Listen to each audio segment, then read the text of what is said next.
जय श्री राधे कृष्ण। आप सभी का आपके अपने YouTube चैनल पर स्वागत है। आज की वीडियो में हम जानेंगे पितृ कब बन जाते हैं प्रेत, कैसे शांत होती है भूत बाधा। श्राद्ध पक्ष में नारायण बलि का जानिए महत्व। भारतीय संस्कृति में पितरों की पूजा श्राद्ध और तर्पण की प्राचीन परंपरा है जो जीवन में सुख शांति के लिए जरूरी मानी जाती है। नारायण बलि विशेष रूप से उन आत्माओं के लिए किया जाता है जो प्रेत की अवस्था में भटक रही हो। यह कर्म मृतकों की मुक्ति और परिवार में शांति लाने के लिए महत्वपूर्ण है। भारतीय संस्कृति में पितरों की पूजा श्राद्ध और तर्पण की परंपरा बहुत प्राचीन और गहरी है।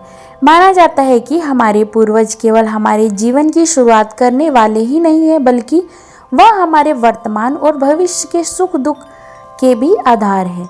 यही वजह है कि शास्त्रों में पितृ ऋण को उतारने का विशेष महत्व बताया गया है। श्राद्ध, तर्पण, पिंडदान आदि के साथ ही नारायण बलि भी जरूरी कर्म बताया गया है।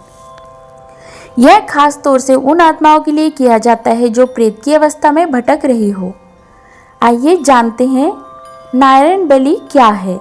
शास्त्रों में कहा गया है कि यदि किसी ज्ञात मृतक आत्मा यानी जिसका नाम और गोत्र पता हो तथा जिसकी मृत्यु का कारण भी आप जानते हो और वह प्रेत की अवस्था में हो तो उनके उद्धार के लिए नारायण बलि का विधान किया जाता है। अब आप यह सोचेंगे कि कैसे पता चलेगा कि आत्मा प्रेत अवस्था में है, तो कभी कभी मृत आत्मा सपने में आकर खुद भी यह संकेत देती है कि वह कष्ट में है और मुक्ति चाहती है। ऐसे में नारायण बलि करना बहुत जरूरी माना गया है। इसके साथ ही अगर किसी की आकस्मिक मृत्यु हुई है, अकाल मृत्यु हुई है या कोई अपनी किसी बड़ी इच्छा के पूरे हुए बिना ही मृत्यु को प्राप्त हो चुका है, तो ऐसे में नारायण बलि का कर्म विधान जरूरी हो जाता है। सीधे तौर पर ऐसा भी कह सकते हैं कि अगर किसी जीव का प्रेत भटक रहा है और आपको इसका एहसास हो रहा है तो इस निमित्त श्राद्ध किया जाता है। नारायण बलि का सीधा अर्थ है भगवान विष्णु नारायण और उनके पार्षदों का आवाहन कर पूजन तर्पण द्वारा उस आत्मा को उनके चरणों में समर्पित करना। यह आत्मा को भगवान की शरण में सौंप देने का एक मार्ग है। इस विधान के बाद आत्मा प्रेतत्व से मुक्त होकर सद्गति प्राप्त करती है। त्रिपिंडी श्राद्ध और नारायण बलि का अंतर। अगर मृत आत्मा का नाम और गोत्र पता हो तो उसके लिए नारायण बलि का पार्वण श्राद्ध किया जाता है। अगर आत्मा का नाम गोत्र पता ना हो या फिर बहुत प्राचीन पूर्वजों की आत्माओं का उद्धार करना हो तब त्रिपिंडी श्राद्ध किया जाता है। इसमें भगवान विष्णु, भगवान ब्रह्मा और भगवान शंकर को समर्पित 3 पिंड बनाए जाते हैं और तर्पण किया जाता है। इसके जरिए उन सभी अज्ञात आत्माओं की सद्गति के लिए प्रार्थना की जाती है। इस प्रकार जैसे त्रिपिंडी श्राद्ध का महत्व है, वैसे ही नारायण बलि भी आत्मा की मुक्ति के लिए अत्यंत प्रभावी है। आइए जानते हैं कब करना चाहिए नारायण बलि।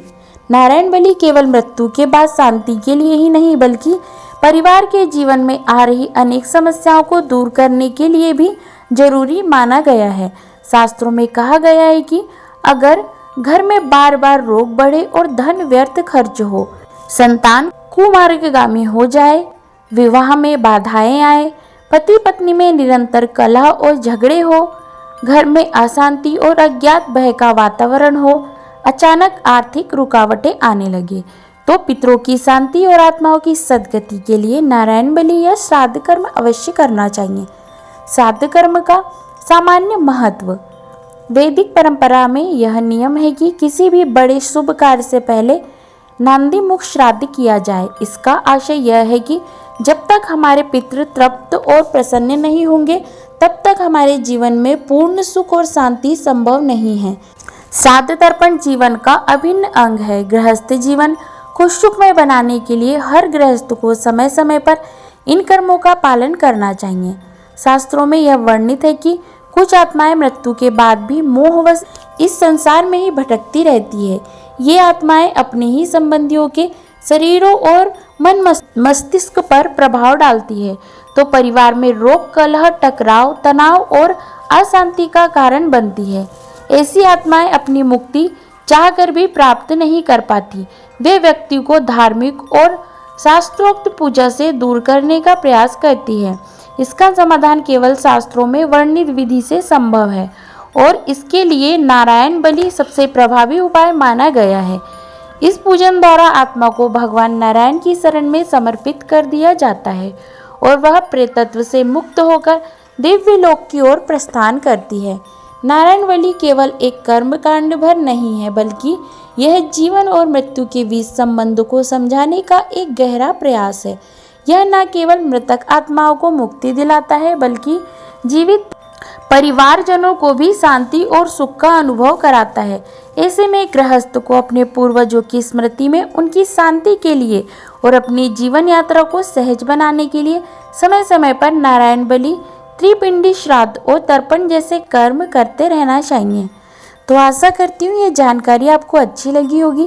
ऐसे ही ज्ञानवर्धक जानकारियाँ प्राप्त करते रहने के लिए, व्रत पूजा के बारे में जानने के लिए, कथा सुनने के लिए अगर आप चैनल पर पहली बार आए हैं तो चैनल को लाल बटन दबा करके सब्सक्राइब करें, साथ में बेल आइकन भी प्रेस करें ताकि आने वाले वीडियो का नोटिफिकेशन आपको समय पर मिलता रहे।